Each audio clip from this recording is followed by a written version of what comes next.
সবাইকে আসসালামু আলাইকুম। তো বাইরে আসছে দুপুরের দিকে আসছিলেন মনে হয়। সকাল প্রায় 8টা-9টা থেকে লোক এখানে আসছে। এখন পর্যন্ত প্রায় 60-70 জনের মতো লোক আসছে। প্রায় শুধু 30টার মতো সেট আপে করে দিছি।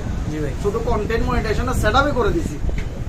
এখনো পর্যন্ত কেউ বলতে পারবে না কেউ 1 টাকা দিয়ে গেছে। কেউ বলতে পারবে না। যারা আসছে যারা গেছে হয়তো কেউ বলতে পারবে না। দুপুরে খানা খাইছি মনে হয় যেন 4:30টায়। 4:30টায় খানা খেতে গেছি, তখন দুইজন বোন ঘরের মধ্যে বসে রয়েছে।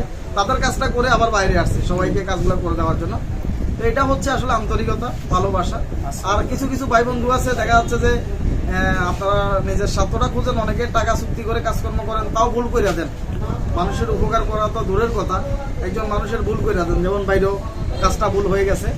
যেমন ইউটিউব আর ফেসবুকের ভিতরে অনেকটা পার্থক্য আছে, আমি একটু ক্লিয়ার করতেছি। ইউটিউবের ভিতরে যদি 90 দিনের ভিতরে যদি 3টে স্ট্রাইক আসে, তাহলে চ্যানেল সরাসরি এটা ডিলিট হয়ে যায়, সরাসরি সাসপেন্ড হয়ে যায় চ্যানেলটা ইউটিউবের। আর যদি ফেসবুকের ভিতরে সাসপেন্ড হয় না, 100 স্ট্রাইক আসলেও ফেজ থাকে। তো ইউটিউবের ভিতরে যদি মনিটাইজেশন যদি ডিসেবল হয়ে যায়, তাহলে সেই মনিটাইজেশনটা আর ঠিক হয় না। একটু আগে আমি আপনাকে দেখাইছিলাম আমার mini Saiful YouTube channel 1,21,000 subscriber. আমার মনিটাইজেশনটা ডিসেবল হয়েছিল 20 সালে, কিন্তু চ্যানেল রেখে দিছি। মনিটাইজেশন ডিসেবল হয়েছে 20 সালে, আজও ঠিক হয় নাই। তো ইউটিউবটা খুবই ডেঞ্জারাস। এখানে যদি মনিটাইজেশনের সমস্যা আসে, তাহলে এটা সহজে আর ঠিক হয় না। যেটা ফেসবুকের ক্ষেত্রে ব্যতিক্রম। ফেসবুকে যদি কোনো ইস্যু আসে, সমস্যা, এটা ঠিক করা যায়, এটা আমরা ঠিক করেও ফেলি। তো এই কারণে যাক, সবাই নিঃস্বার্থভাবে সবাই উপকার করার চেষ্টা করবেন, কাজ করবেন।